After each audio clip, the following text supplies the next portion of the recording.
I'm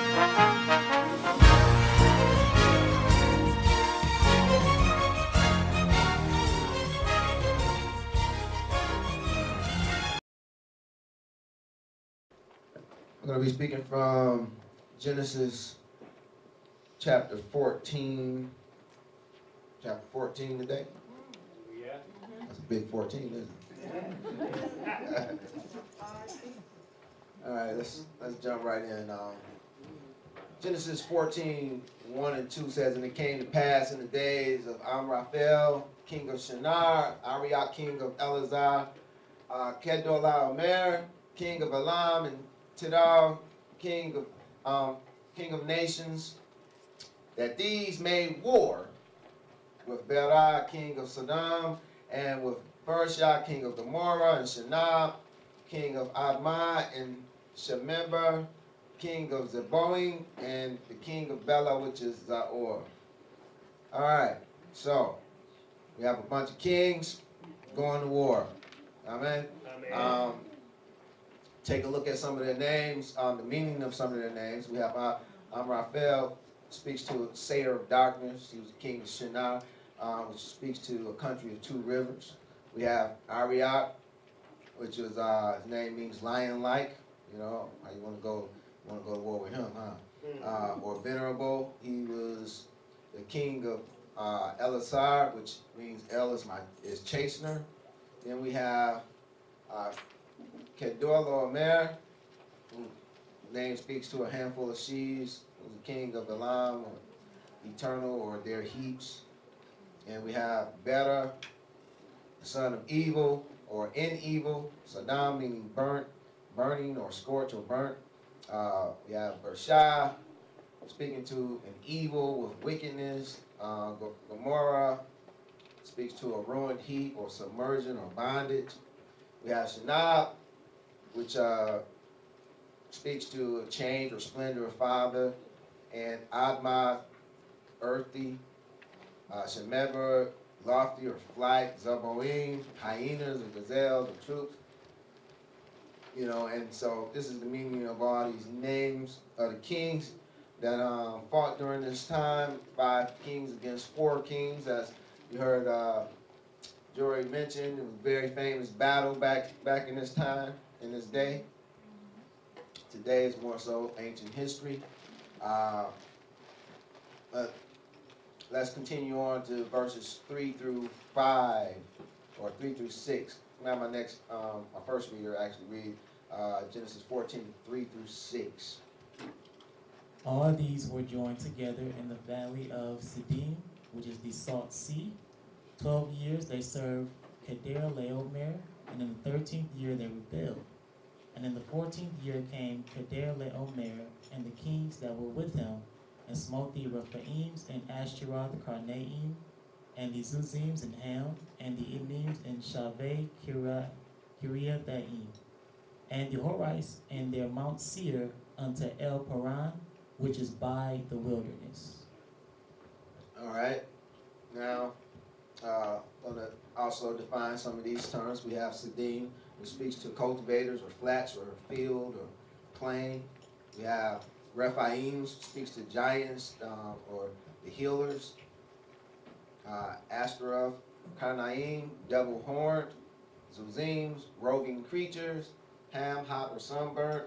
Emims, terrors or fears. Shavah, Kirathaim, plain of 2 cities. We have the Horites, meaning cave dwellers, Mount Seir, mountain of goats or devil's mountain. El Paran, El of his deliverance. Verses 7 through 12. My next reader, please.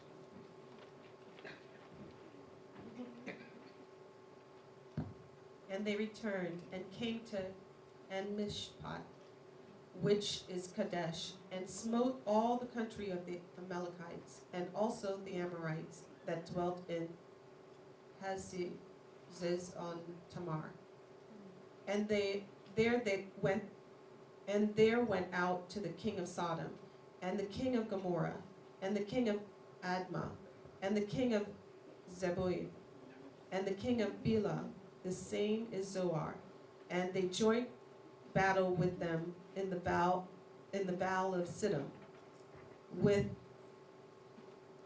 Kedor Laomer, the king of Elam, and with Tidal, king of nations, and Raphael, king of Shinar, and Arioch, king of Elazar, 4 kings with 5. The vale of Siddim was full of slime pits, and the kings of Sodom and Gomorrah fled, and fell there, and they that remained fled to the mountain. And they took all the goods of Sodom and Gomorrah, and all their victuals, and went their way. And they took Lot, Abram's brother's son, who dwelt in Sodom, and his goods, and departed. Okay. We have some more names. In Mishpat, speaking to a spring of judgments, Kadesh, or quasi holiness. Azazon Tamar, dividing or pruning of the palms. And basically what we have here is, a story about, this king that was ruling over a certain region, and the region got tired of being ruled over. So they gathered together and decided to rebel. And rebel they did, but it didn't quite work out in their favor. King came down, whooped on them, and took their stuff and some of the people. And along with those people, they messed up because they took Abram's brother's son. They took Abram's relative, that is Lot. And that's where they messed up at, because Abram was going to get his nephew. Little did they know. But he was going to get his nephew. So we see here they took all the goods of Sodom and Gomorrah and all their food and went their way. Verses 13 through 15, and there came one that had escaped and told Abram the Hebrew. We spoke about Hebrew meaning one that crossed over. It says, for he dwelt in the plain of Mamre of the Amorite, brother of Eshcol and brother of Aner, and these were confederate with Abram. And when Abram heard that his brother was taken captive, he armed his trained servants, born in his own house, 318, and pursued them unto Dan. And he divided himself against them, he and his servants by night, and smote them and pursued them unto Hobab, which is on the left hand of Damascus. Now think about that for a minute. Because Abram, not only was he no punk, he had a crew, did he not? He had 318 that was born in his own house. Right. These just his men. We're not told how many the guys he was in Confederate with, how many they brought, but we know 318 of them came out of Abram's house. You think he was rich? Sound like he had a little something, huh? Just maybe a little something. That's a lot of guys, and these was all fighting age. We're not even talking about the kids and the women, right? He had his own little village, didn't he? But we see he divided himself against them, and he and his servants by night, and they smote them and pursued them up to Hobah, which means hiding place. So they tried to hide, but they couldn't hide. He went, found them at their hiding place, and beat up on them, and which was on the left hand of Damascus, which speaks to a sack of blood, which is what he left after he was done with them. It also can mean the similitude of burning, or silent is the sackcloth weaver, and so here it is. We have Abram going to get his nephew and being successful. And it says in verses 16 and 17, it says, and he brought back all the goods, and also brought again his brother Lot and his goods, and the women also, and the people. And the king of Sodom went out to meet him after his return from the slaughter of Kedor Laomer, and of the kings that were with him, and at the valley of Shabbat, which is the king's dale. So here it is, he done went and took back, his nephew. He's like, look, I understand y'all was at war or whatever, but, I'm going to need my nephew back. He ain't had nothing to do with all that. You know, they probably didn't just want to just give them back, so, you know, he had to take them. And so he did. And so here it is on his way back, we see the king of Sodom meet him. You know, and he's, of course, you know, there to congratulate him and, you know, to get his people back. And we see in verses 18 through 24, it says, and Melchizedek, king of Salem, brought forth bread and wine, and he was a priest of the Most High. So we see that not only the king of Sodom was there to meet him, we see someone else was also there to meet him. Amen? You know, it says Melchizedek, king of Salem, and he brought bread and wine, and he was a priest of the Most High Elohim. Wow. And it says in verse 19, it says, and he blessed him and said, blessed be Abram of the Most High Elohim, possessor of the heaven and earth.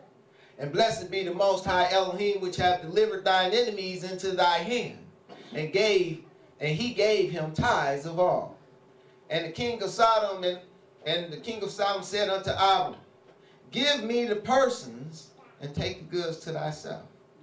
And Abram said to the king of Sodom, I have lifted up mine hand unto Yahuwah, the Most High Elohim, the possessor of the heaven and earth, that I will not take from a thread, even to a shoe latchet, and that I will not take anything that is thine, lest thou shouldest say, I have made Abram rich. Save only that which the young men have eaten, and the portion of the men which went with me, Aner and Eshcol and Mamre, let them take their portion. Okay, so first of all, I want to point out that it's hereby evident that Abram entered into some type of pact with Yah. You know, because we see here that Abram said unto the king, I have lifted up my hand unto Yahuwah. So he made some type of vow, you know, and made some type of pact with the Most High, you know, probably to the sense of, you know, if you give me the victory, then I will, you know, for instance, not take anything from the king of Sodom. You know, we see he struck some type of pact, some type of deal, made some type of vow here to the Most High.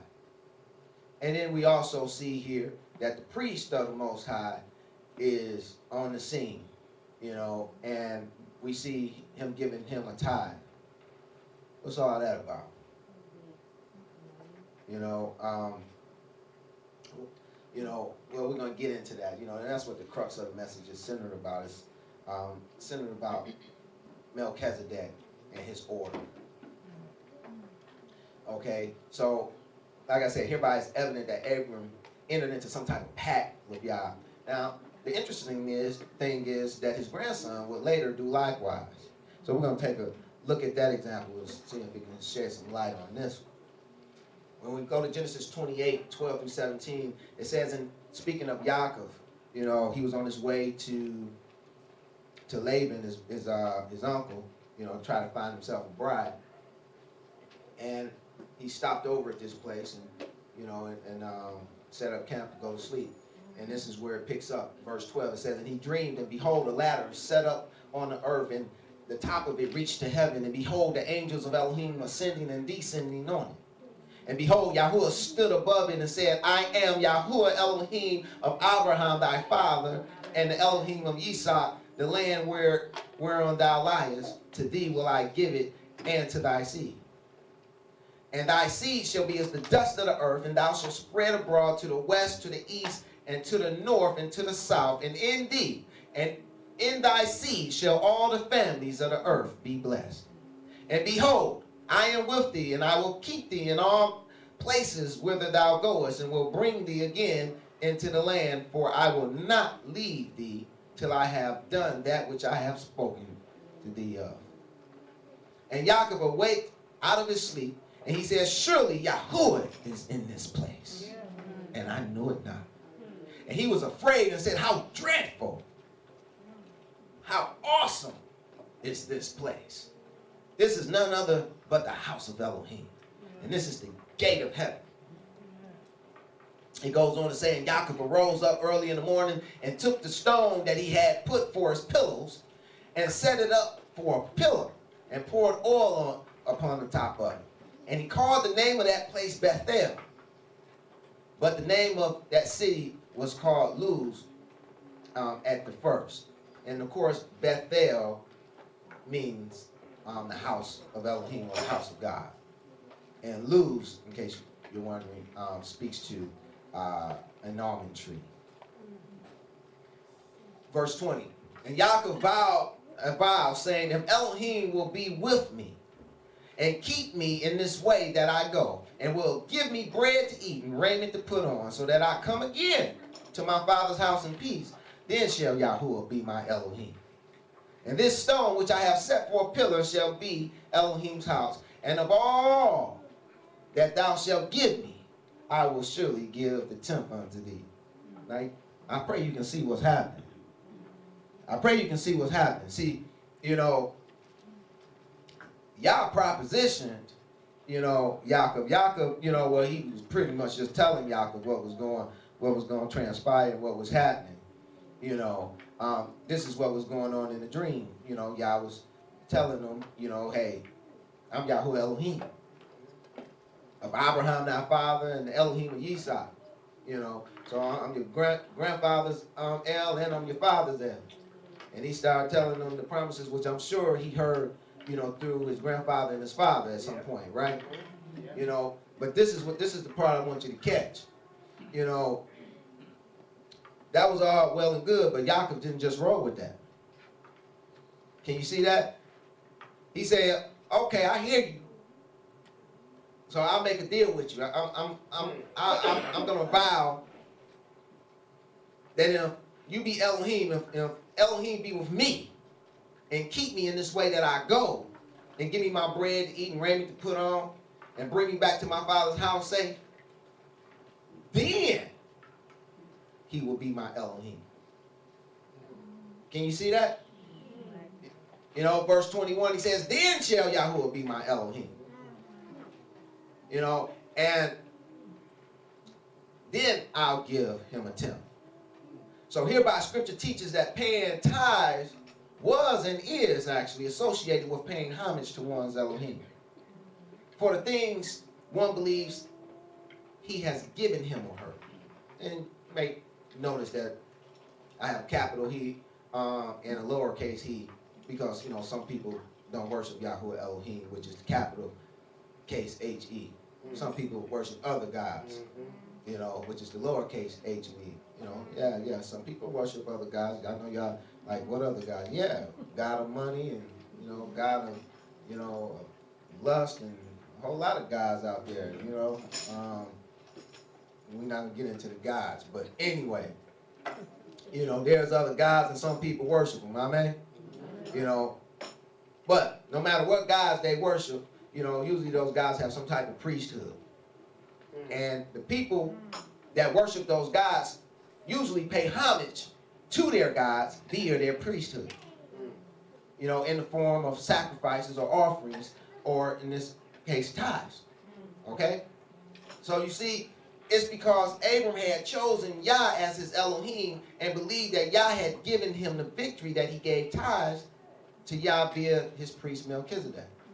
See, this is the reason why, you know, we see Melchizedek showing up on the scene. You know, because Abram had made some kind of deal with Yah. And Yah, he made good on his end. So now that he made good on his end, you know, he sent his representative to go and collect his part. Can you see that? Yeah. You know, and so when he came to collect his part, of course, we see Abram giving him tithes of all. He's giving him his part. And that's the way this thing's supposed to work, okay? You know, we enter into a covenant with the Most High, and we agree to do certain things, and he agreed to do certain things. And when he keeps his end of the bargain, we're supposed to keep our end. Amen. See, Abram was a good example of that. See, but unfortunately, those of us today, you know, many of us today, we enter into covenants and things, and we don't keep our end of the bargain. And that's when it doesn't go so well for us. Amen. You know, so now just what Abram did, it just so happened that his grandson Yaakov did likewise. We see his grandson Yaakov making this vow right here, right? Okay, if we fast forward to Genesis 33 and we take a look at verses 17 through 20, it says, and Yaakov journeyed to Sukkot and built him a house and made booths for his cattle, and therefore the name of the place is called Sukkot. And Yaakov came to Shalom, a city of Shechem, which is in the land of Canaan, when he came from Padan and pitched his tent before the city, and he bought a parcel of a field where he had spread his tent, and at the hand of the children of Hamor, Shechem's father, for 100 pieces of money. And he erected there an altar and called it El Elohi Israel, or El the Elohim of Israel. And of course, you know, he was then named Israel. So he was, here it is, he's acknowledging that Elohim is his El.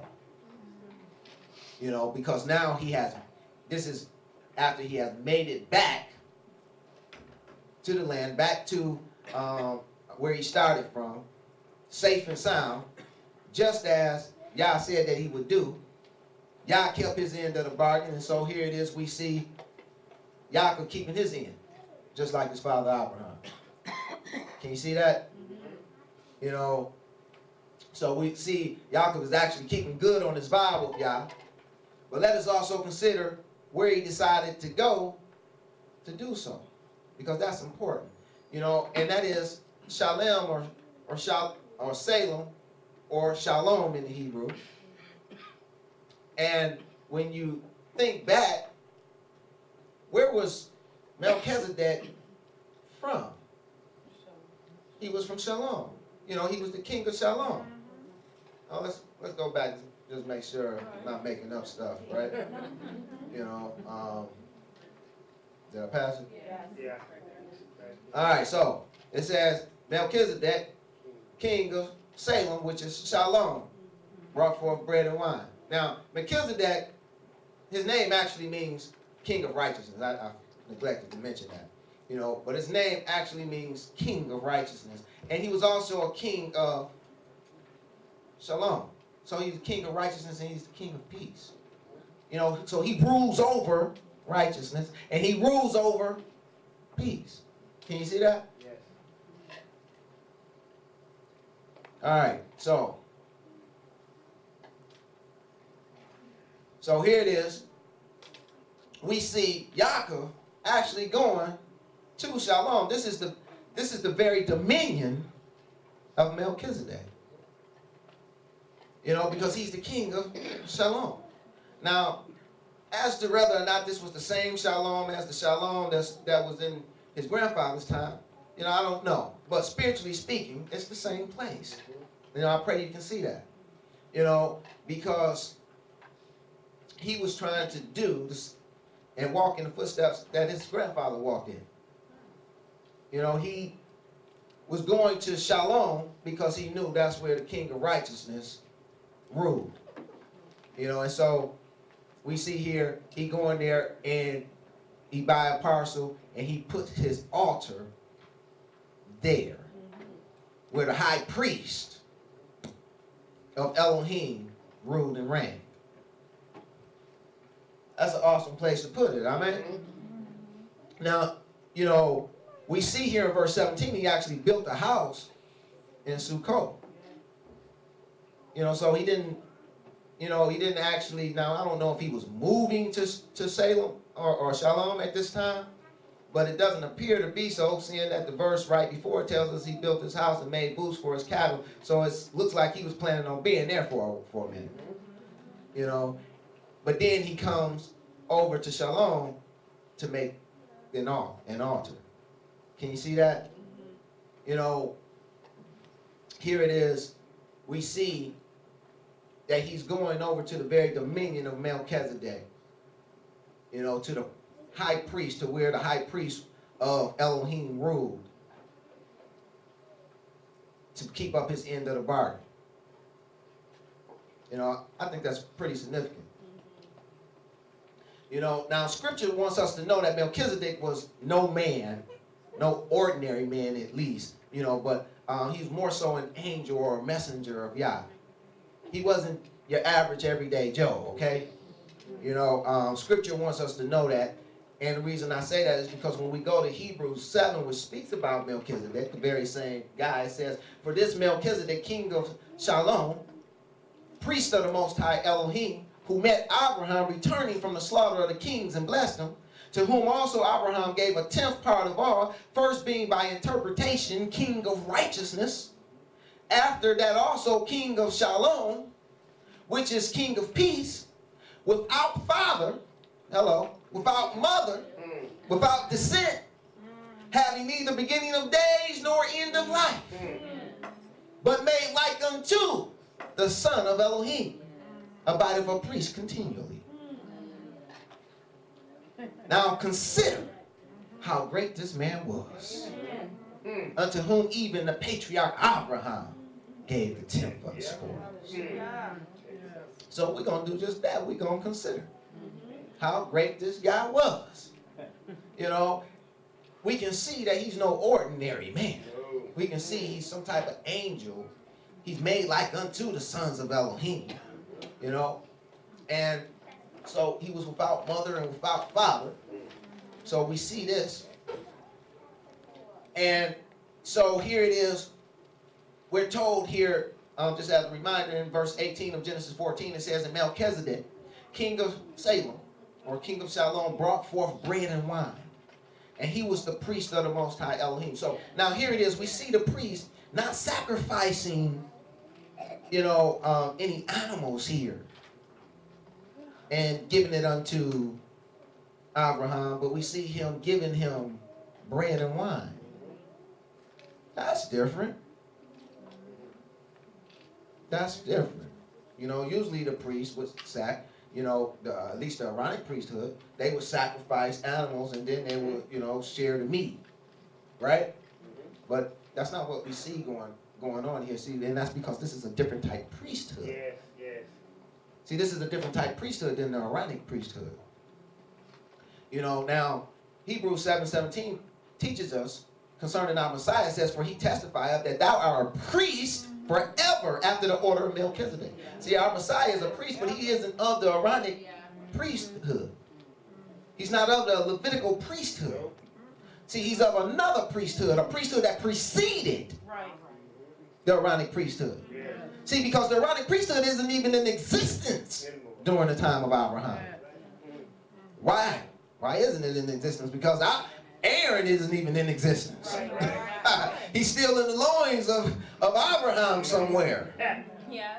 Okay, so here it is. There's a priesthood that existed even before the Levitical priesthood. See, and it's this priesthood. It's in the order of this priesthood that our Messiah, Yahushua, is a high priest. Right. Okay? Now, if we look, we'll see that Melchizedek, he was a king of righteousness and a king of peace. And he brought forth bread and wine. And so here it is, we're told that our Messiah, Yahushua, is also a priest after the order of Melchizedek. So if that's the case, then he should have also brought forth bread and wine. Amen? So when we look at Luke 22:19-20, it says, he took bread and gave thanks and brake it and gave unto them, saying, this is my body, which is given for you. This do in remembrance of me. So we see our Messiah did bring some bread, did he not? Verse 20 says, likewise also the cup after supper, saying, this cup is the new covenant or testament in my blood, which is shed for you.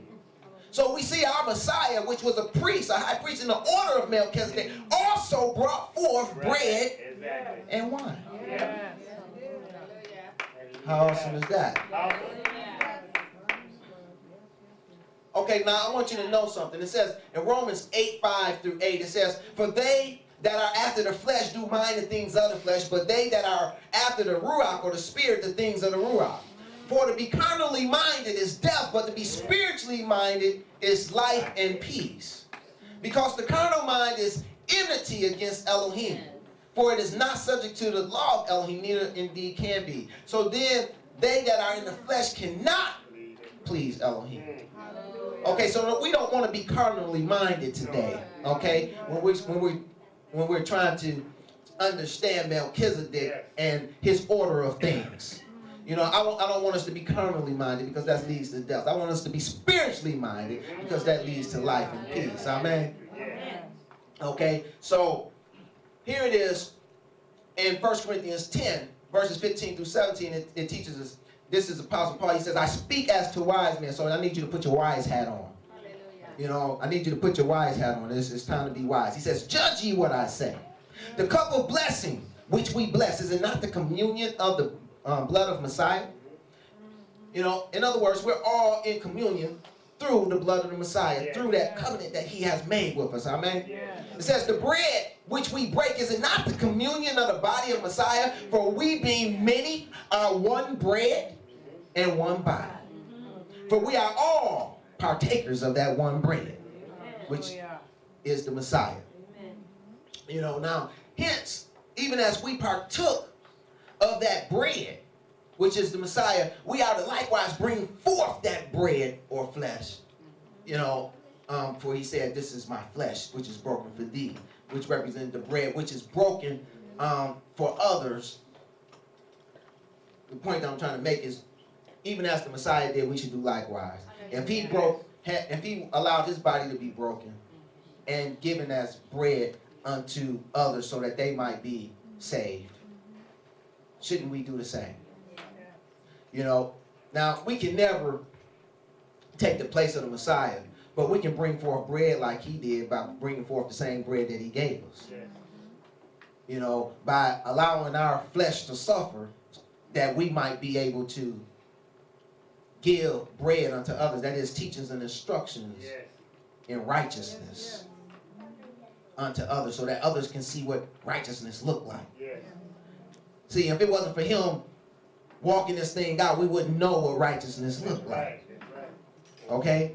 You know, and so others, now the day that he is gone, how are they going to know what righteousness look like unless we show them? Hallelujah. It says in Matthew 4:17, it says, from that time Yahshua began to preach and say, repent, for the kingdom of heaven is at hand. You know, now I want you to understand that the kingdom of heaven is that bread that Yahshua brought forth. The teachings and instructions, I should say, of the kingdom of heaven, because we speaking spiritually, okay? The teachings and instructions of the kingdom of heaven that the Messiah risked his life, sacrificed his life to bring forth unto us, is the bread that he shared with all of us. And it's the same bread that we're all to partake of to become that one bread and one body. Now, Romans 14:7-19 teaches us, says, for the kingdom of Elohim is not meat and drink. It's not physical bread and physical wine, okay? The kingdom of Elohim is not physical bread and physical wine, but righteousness and peace and joy in Ruach Kodesh. You know, so what Paul is teaching here is that the kingdom of Elohim is that bread that the Messiah broke and gave unto us, that was his flesh. In other words, it's the teachings and instructions concerning the kingdom of Elohim that teaches us how to get into the kingdom of Elohim, but also teaches us to walk righteously. See, and this is what Melchizedek was doing when he came to Abram and he brought forth bread and wine. He was bringing forth teachings and instructions of Elohim that Abram would continue to walk righteously before him.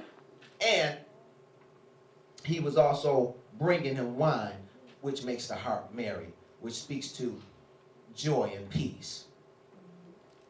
It says in verse 18, for he that in these things serveth Messiah is acceptable to Elohim and approved of men. Let us therefore follow after the things which make for peace, and things wherewith one may edify another. So in like order of Melchizedek, Yahushua you know, he also reigned over righteousness and peace. See, this is what he came to show us to do. See, this is the bread that he brought forth, the teachings and instructions that he brought forth unto us, that if we partake of, it will strengthen us, that we might be able to rule and reign over righteousness and peace, even as Melchizedek did, even as Yahshua did. We can do likewise. It says in 1 Yochanan 3:5-7, it says, and ye know that he was manifested to take away our sins, and in him is no sin. Whosoever abideth in him sinneth not. Whosoever sinneth hath not seen him, neither known him. Little children, let no man deceive you. He that doeth righteousness is righteous, even as he is righteous. You know, there's this horrible doctrine that's going around that just, you know, that people think just because they accepted the Messiah, they're abracadabra, presto, changeo, made righteous. Yeah. You know, and they just remain righteous for the rest of their life. Right. You know, this is real. This is a real dangerous doctrine, and it's real ignorant. You know, we had Yochanan telling us right here. You know, he that doeth righteousness is righteous, even as he is righteous. Our Messiah is righteous because he did righteousness. That's right. He wasn't righteous just because he was born righteous and he just, you know, could do no wrong. It's because he did no wrong. You know, and when we do no wrong, we'll be reckoned as righteous as well. Not that we can go through life and not do any wrong, but he's made provision for us in that respect too. Yes, yes. You know, but we can't go through life trying not to do wrong, can't we? You know, Yes. giving it we can give that 100% effort, couldn't we? Hereby we learn that Yahushua was in fact without sin and he was righteous. You know, so we see a picture of Yahushua in the order of Melchizedek. Even as Melchizedek ruled over righteousness, we see Yahushua also ruled over righteousness. In Acts 10:34-36, let me have my next reader read Acts 10 and Yochanan, the passages that's up here. Then Kephas opened his mouth and said, of a truth, I perceive that Elohim is no respecter of persons, but in every nation he that feareth him and worketh righteousness is acceptable with him. The word of Elohim sent out unto the children of Israel, preaching peace by Yahushua HaMashiach. These things I have spoken unto you, that in me you might have peace. In the world you have tribulation, but be of good cheer. I have overcome the world. Peace I leave with you, my peace I give unto you. Not as the world giveth, I give unto you. Let not your hearts be troubled, neither let it be afraid.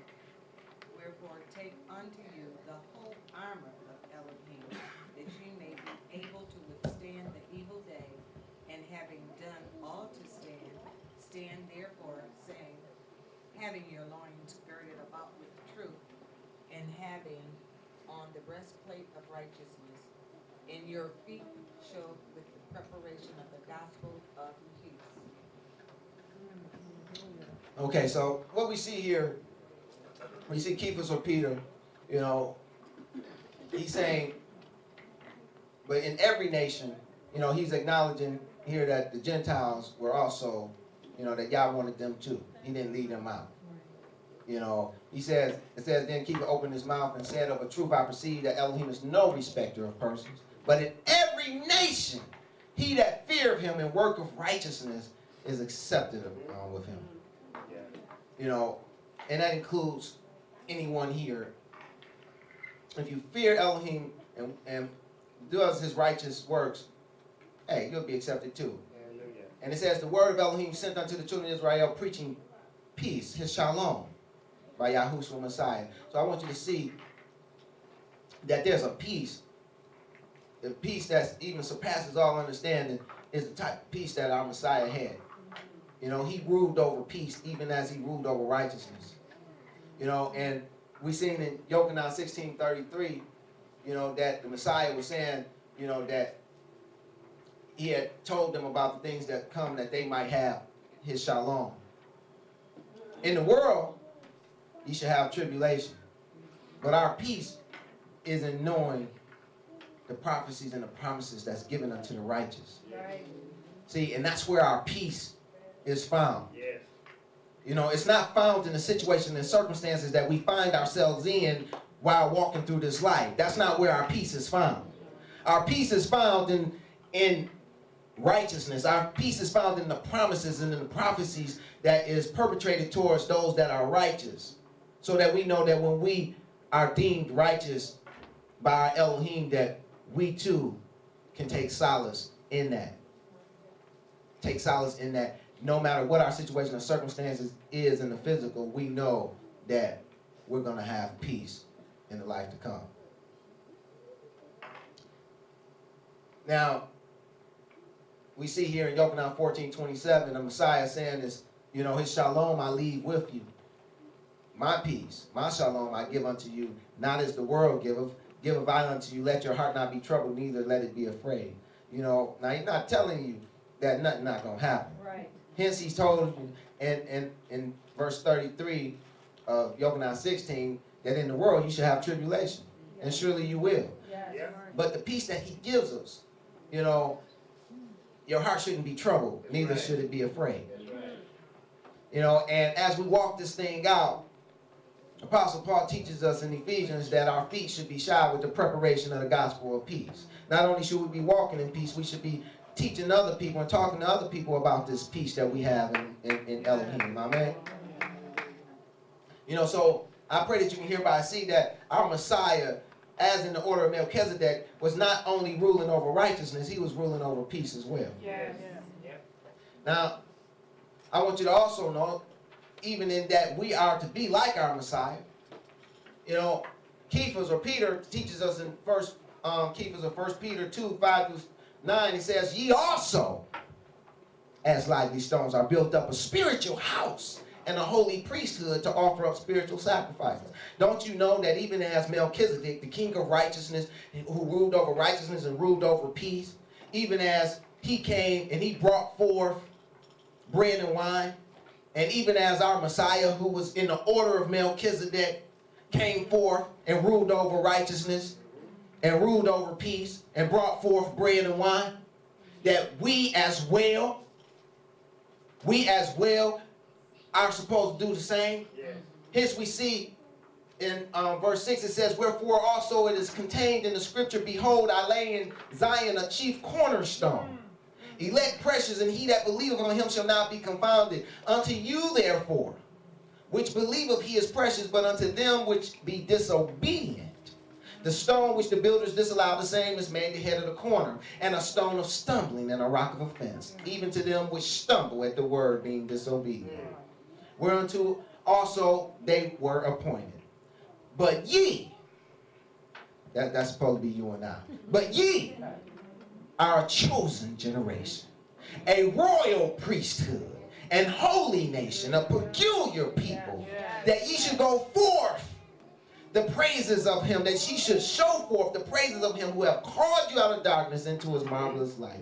See, we are supposed to be a royal priesthood. That is, we're supposed to rule over righteousness. We're supposed to rule over peace in our lives. No matter what the situation or circumstance that come up against us, we're supposed to still reign in righteousness. We're supposed to still reign in peace. You know, see, this is how we become that royal priesthood. You know, that's the royalty that's in us. We rule over righteousness and peace. You know, and the priesthood in us causes us to bring forth bread and wine. That is, we bring forth the teachings and instructions of Elohim. That's the bread. The teachings and instructions of Elohim concerning the kingdom of Elohim. And the wine is the covenant of Yahshua. So, I encourage you, be as those lively stones. Be that spiritual house. Be that chosen generation. Be that royal priesthood. Rule over righteousness while you walk through this life. Rule over peace. And be that priesthood in bringing forth that bread of life, which is the teachings and instructions that our Messiah taught us. Teach it unto others. Bring forth that bread unto them. You know, that they might get into the kingdom as well. And bring forth that wine. Show them how to enter into covenant with the Most High. And when it's all said and done, you'll find yourself a holy nation and a peculiar people. That's all I have for you today. Pray it was a blessing.